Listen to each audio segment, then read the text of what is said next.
Pour la vision de Mboka, pourquoi le Congo et ça quoi avancer et que le peuple congolais continue à souffrir. Bon, pour la nation Nabiso, République démocratique du Congo, ezali nation o ezali choisie par Dieu. Ko étonner batu et ko mema bénédiction na kati na Congo. Mais seulement que nzamba zolo baba konzi mboka na bino ba lingi ko sala plan o yazolinga ko sala te. Ba bengani bataba. Baba ni ko lia biloko bataba wana. Et bataba ba éparpillé. Ne voit nzamba zo bisanga. Moni bataba ninga ba éparpillé. Ce sont les Congolais ba panzani partout dans le monde. Azaki na martyr abengisaki ba pasteur rebelle avant ki mboka akabi yango na maboko ya Nzambe. Ndesko kabaki mboka na maboko ya Nzambe bongo seka ndenge président kabi mboka na maboko ya Nzambe. Abengisaki ba pasteur rebelle ba yaki mon na cérémonie wana. Mais yo skozo ba keno Congo ba konza mboka il faut bazonga ba on est bazo sala keno Congo il marche mais président de la République d'Akabaki bon na esprit ba o na mona git na mona ga batu belongi o na yebi en tout cas place na kanga git butu ndozo ba na butu na esprit basangi sibino basala nzambe no mona ko tanga ta deux personnes au mona ke ba vrai na kati ya salle wana na basala nzambe bazaki epelé to saki ebelé na kati ya salle mais elongi o ya onga na yebi ata moko na mona kiti e ba ete soki a appliqué vision ensemble te à kotika la correcir te et à la fin c'est lui qui sera mal vu. Mais l'église ne s'est aidée. L'église s'est aidée parce que pour nous c'est la vérité que Moka ninga so memayango sans vision ensemble ko simbate les serviteurs de Dieu. Convertissez-vous car le royaume de Dieu arrive en République démocratique du Congo. Donc bah c'est l'ensemble bon se repentir, bon zong l'ensemble parce que le 30 jusqu'au 31 décembre jugement soit du Congo.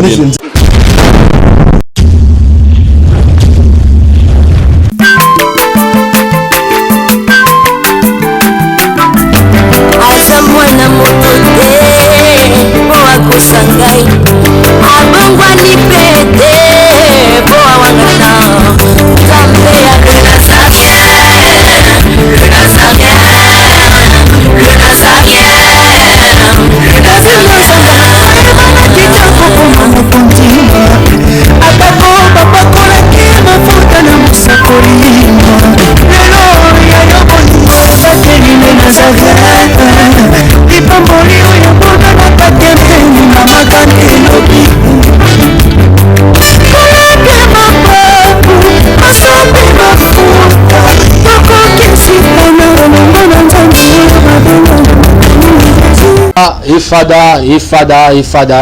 Ifada.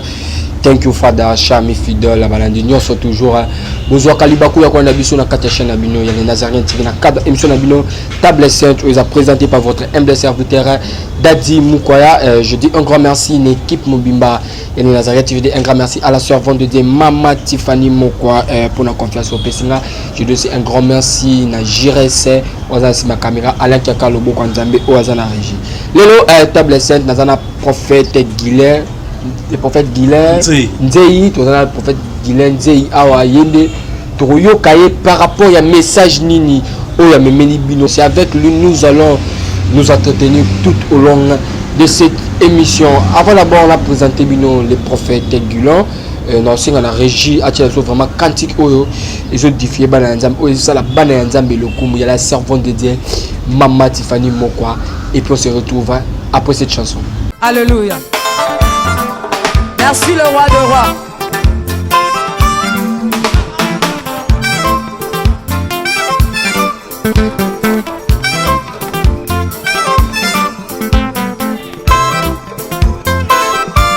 Alléluia.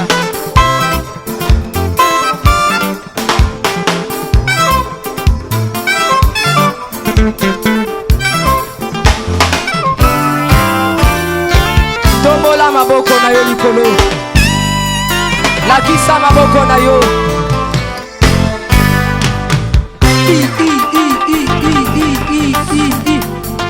Sakat. On y va.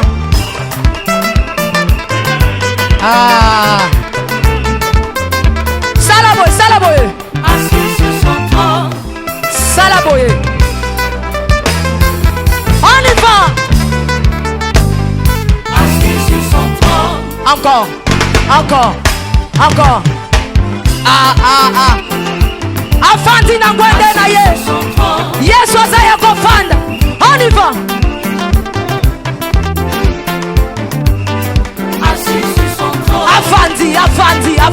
afandi, afandi. Fandi saye, fandi saye, fandi saye. Nazo mono te tika yeso afandi, afandi, afandi, afandi. Merci Jésus. Merci Jésus. Afandi, afandi.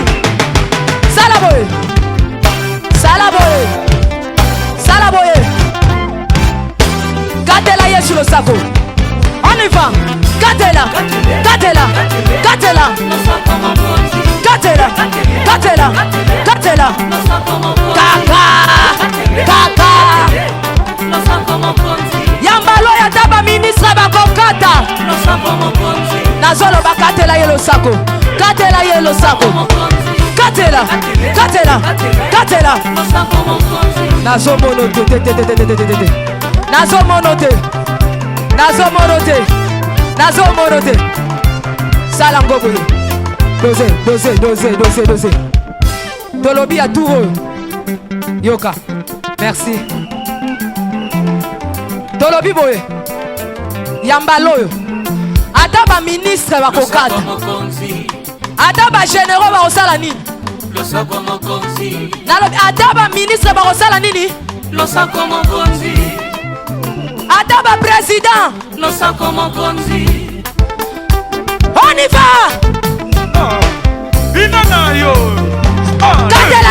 On y va.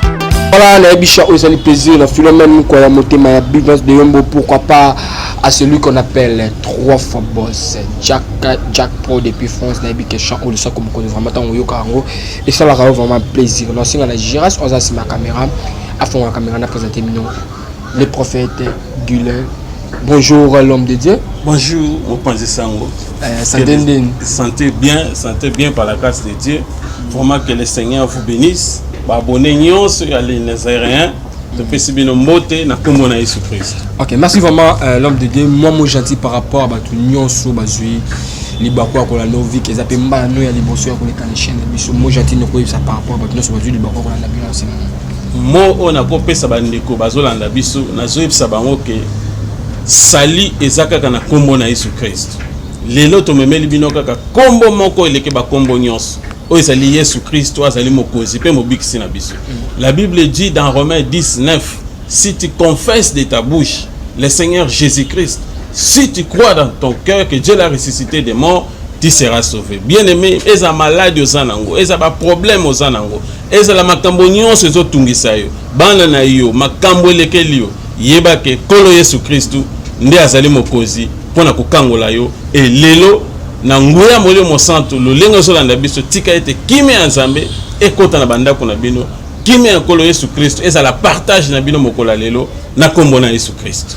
Ok, merci vraiment l'homme de Dieu.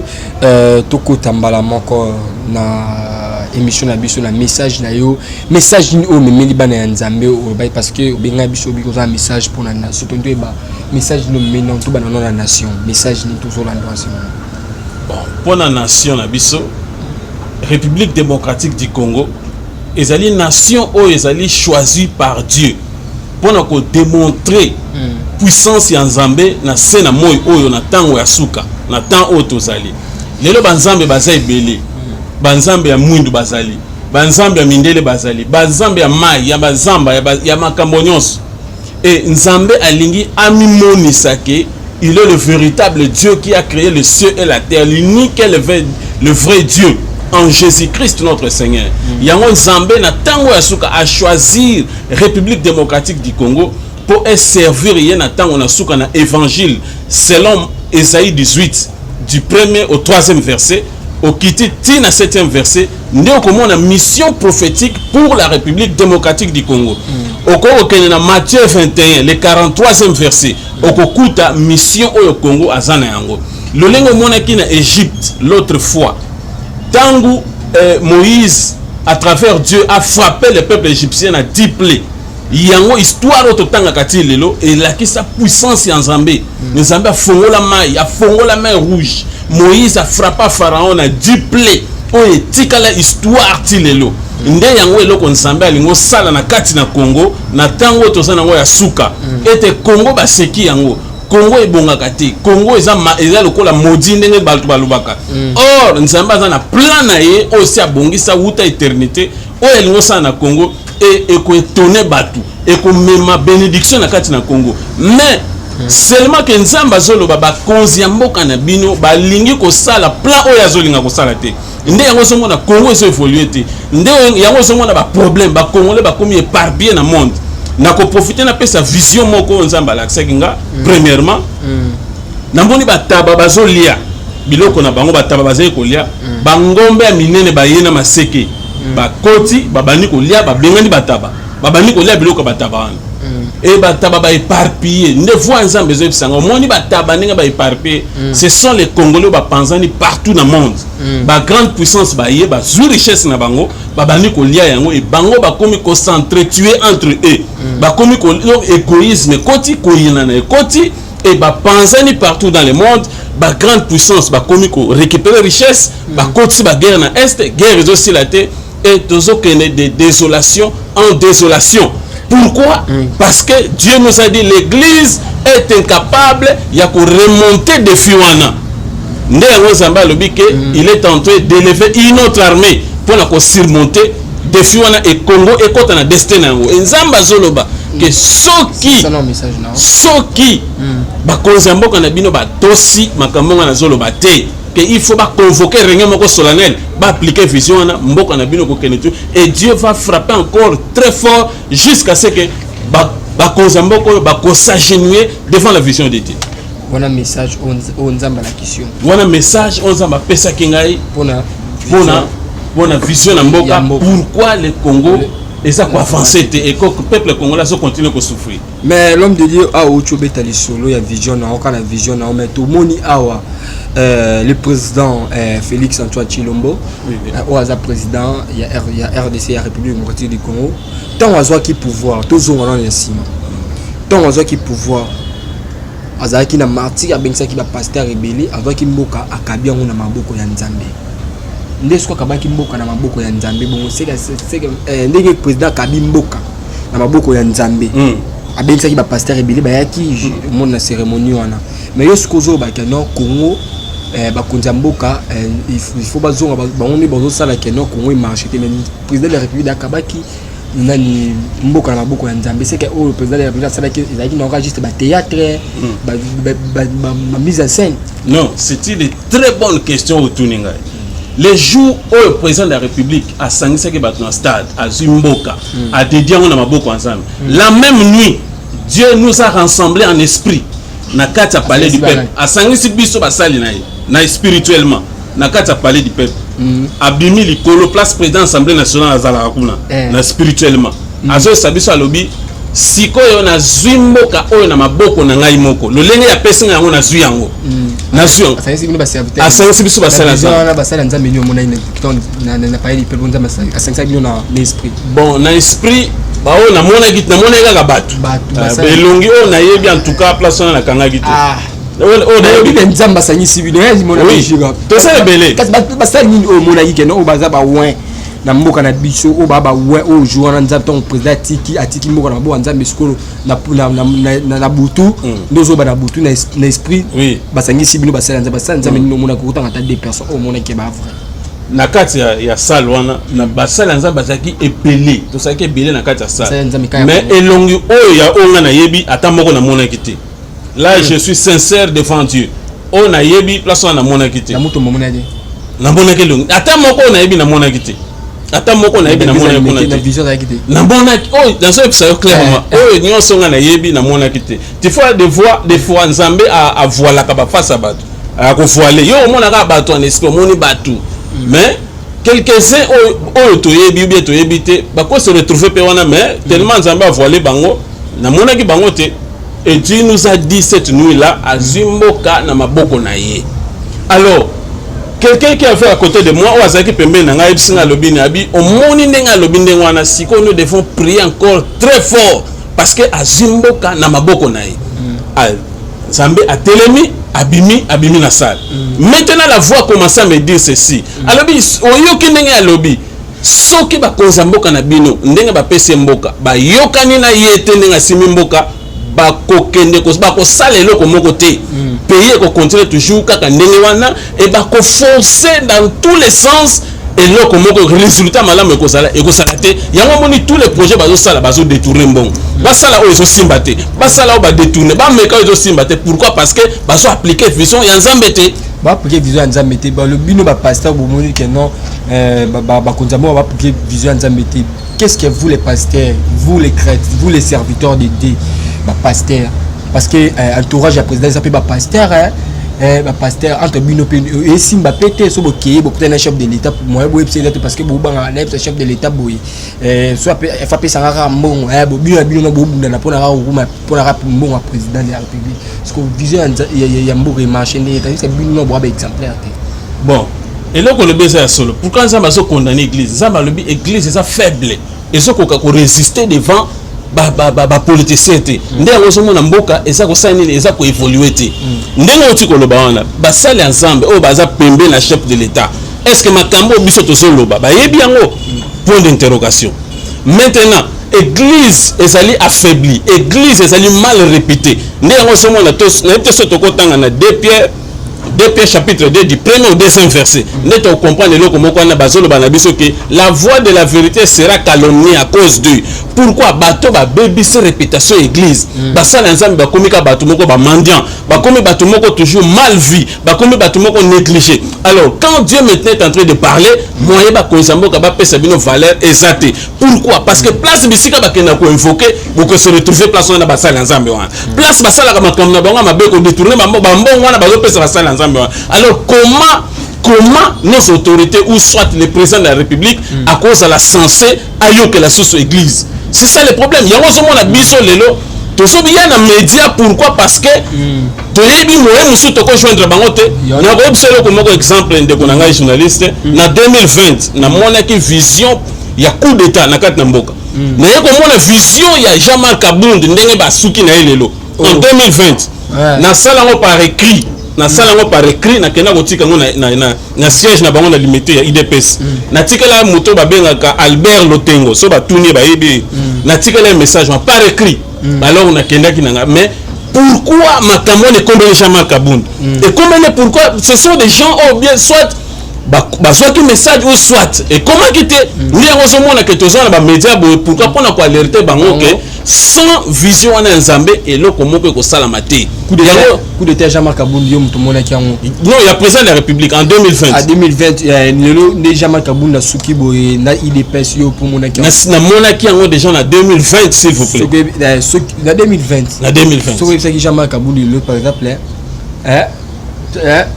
par exemple angaki asuka bongo na IDPS te alors asuka bongo te soki par exemple na kutana kana personnellement comme ça tanto angaka ça l'alerter mais to sala ki yango par écrit na kena kotika na porte na bango la déposer na IDPS ngai na zongi nanga.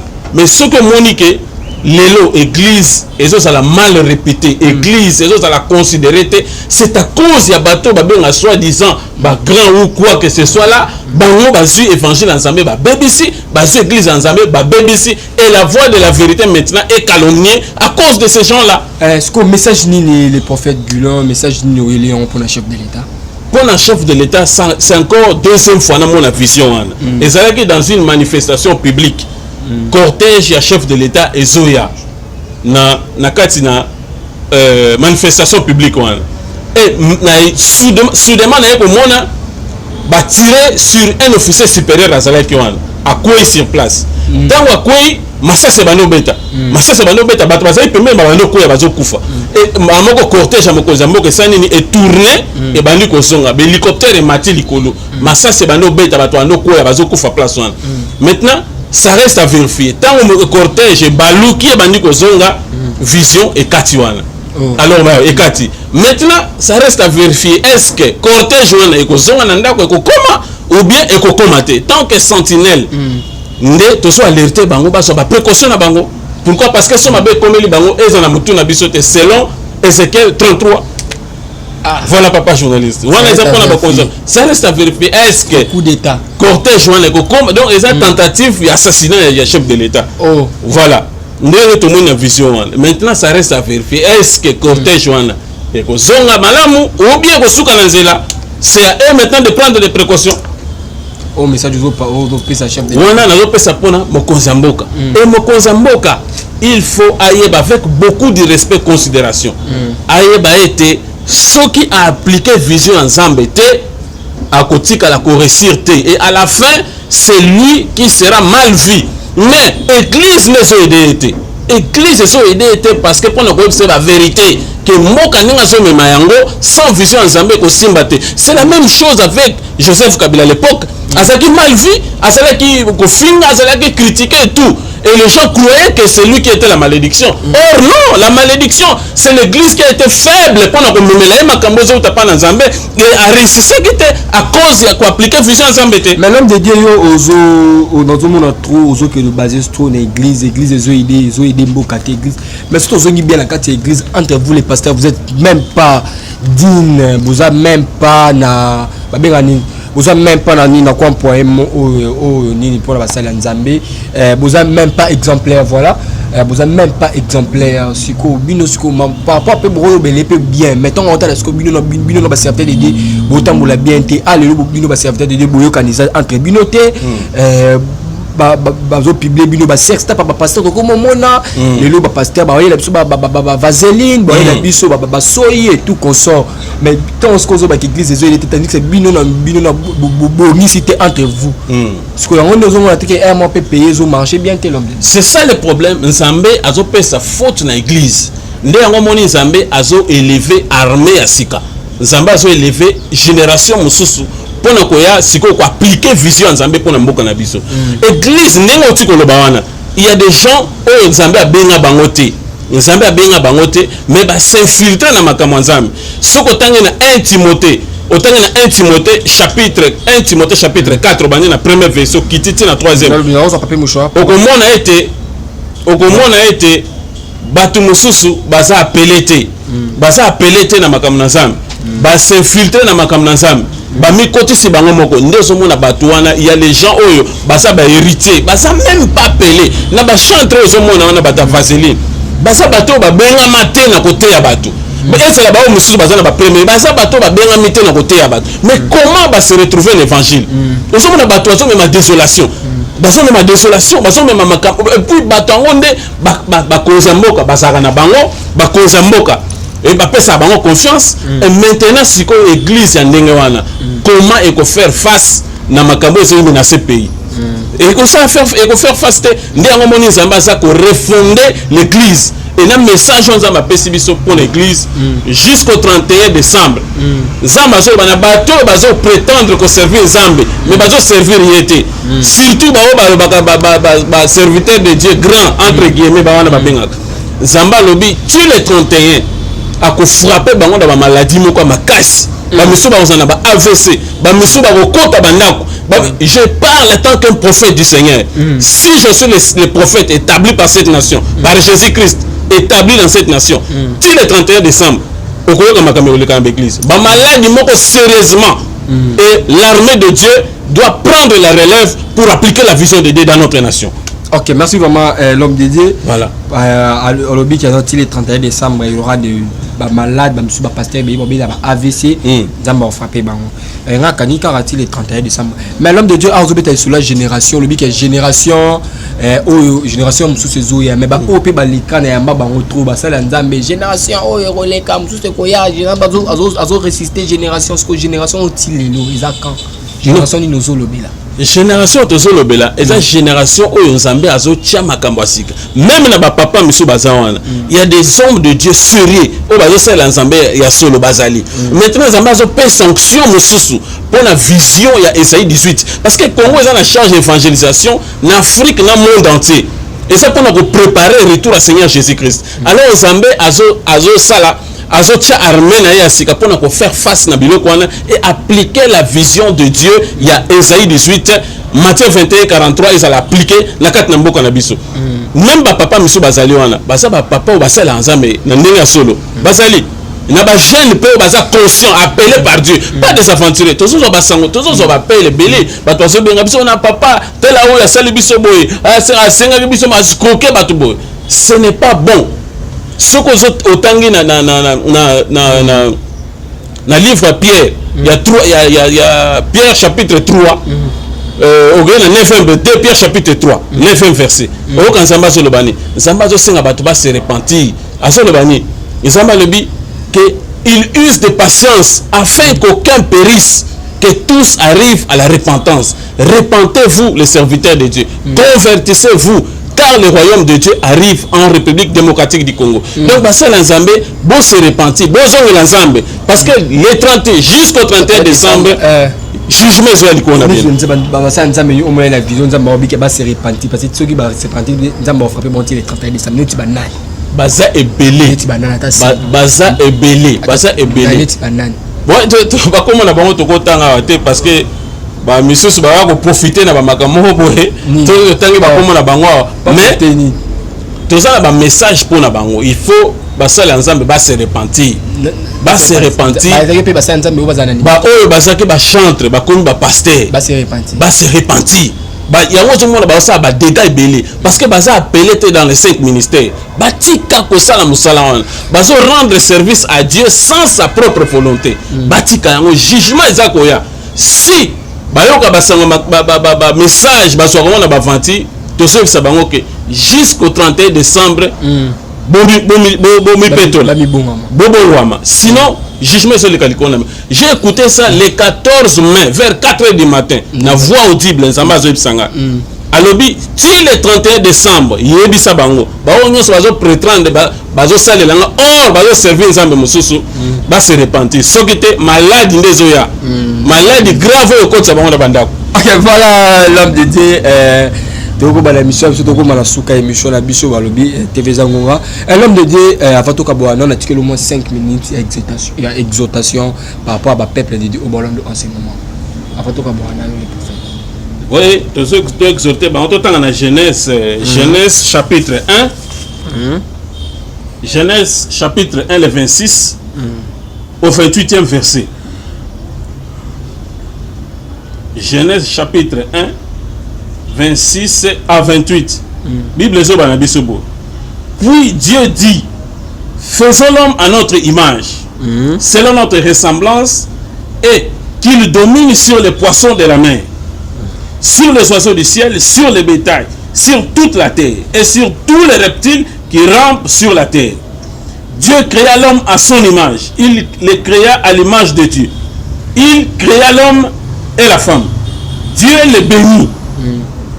Bien aimé nzamba pambola awa tango nzamba zo sala mutu na verset 28 Bible zo que Dieu les bénit et Dieu leur dit soyez féconds nzamba tindi mutu nyo sa bota apesi mabota na mutu nyo sa alobi multipliez-vous remplissez la terre et la sujétisez et dominez sur les poissons de la mer sur les oiseaux du ciel et sur tout animal qui se mit sur la terre. Voilà. Bien aimé nazolinga na rappeler eloko moko que Dieu nous a envoyés ici sur terre pour dominer.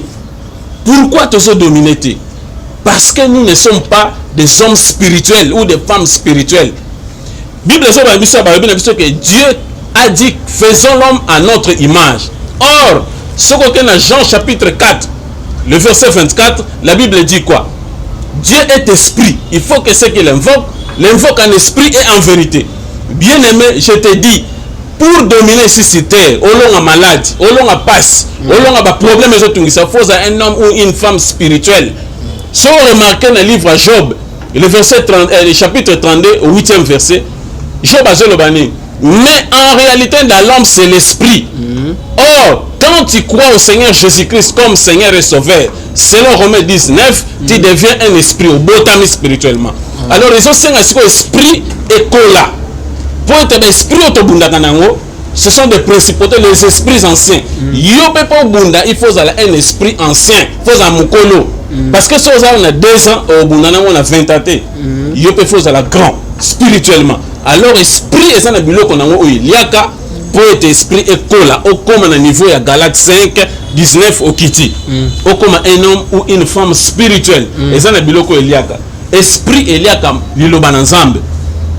Esprit là que la parole tant on laisse ça esprit nos paroles on colle ça yango pour être la force spirituellement. Esprit il y a que sanctification, esprit il y a que la prière esprit il y a pratique ya ba jeune selon Isaïe 58 esprit il y a ba jeune bien aimé il faut un esprit pour être olonga makambo zo tungso na sena moyo likolo ya maladie yeba ke kolo Yesu Christ azali wana pona kobikisa yo likolo ya ba problème ya ba document ya misala Yesu Masia azali kobikisa parce que si le Seigneur vous a franchi vous êtes réellement libre na so ça onde komoko o balaka te ozana maladie ba problème na kati na libala na yo yeba ke muto ko silisa ngo esaka kolo Yesu Christ ko kene pa nganga te ozamo Christ no ozana biloko na se ambetu ozana ba biloko bomba quelque part na zo option de konangai yeba ete kolo Yesu Christ azali wana pona kobikisa yo tika kisi tika makambo nyoko banga tata ba biso ko bela liboma yo bata ba biso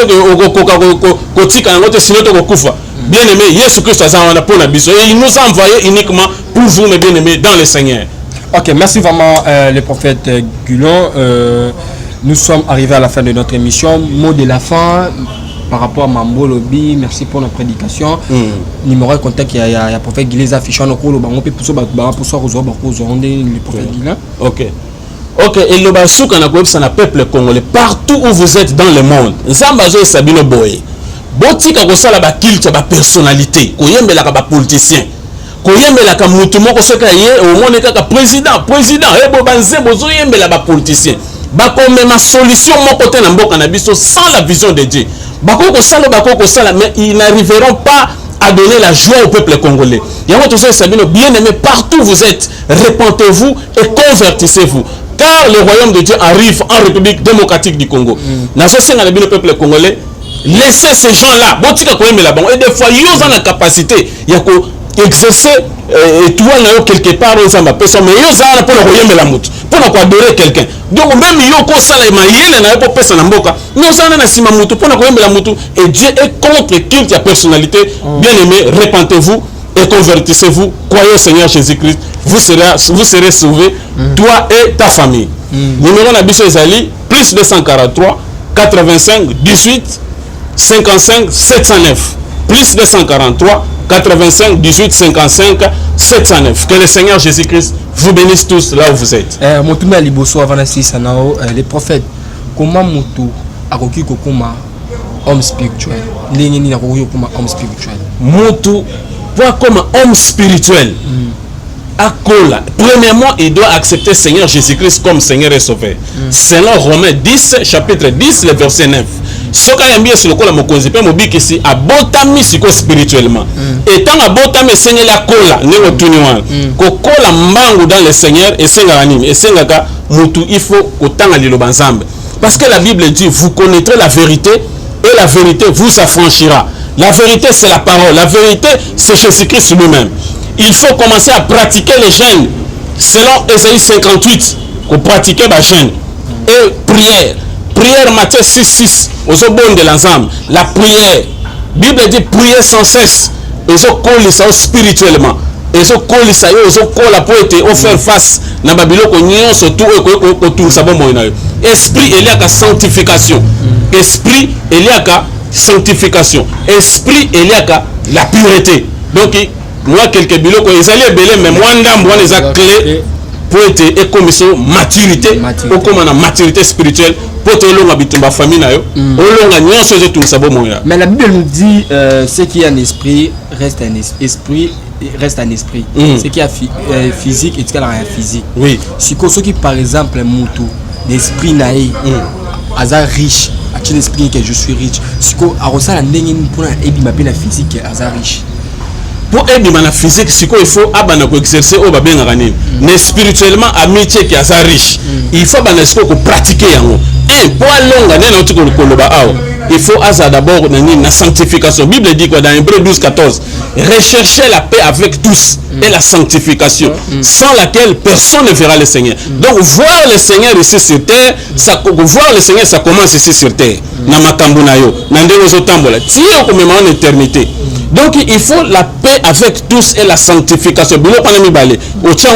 La prière, foi, bima kene koluka okutana bomengo na yo o eso c'est là. OK, voilà, merci vraiment, c'était les prophètes Nous sommes vraiment arrivés à la fin de notre émission. C'était votre humble serviteur Dadi Mukwaya. Je dis un grand merci à l'équipe Mobimba. Je dis un grand merci à Najira Sosa Sina Caméra, la servante de Mama Tiffany Mouka, mère boss. Et puis je dis un grand merci à Alain Kiakala. On est toujours dans le bar, toujours. Avant d'avoir la bino, vous êtes là, toujours la bande pour la bino. Bafwa. Bachala. Vite à Mikole. On se retrouve à la prochaine.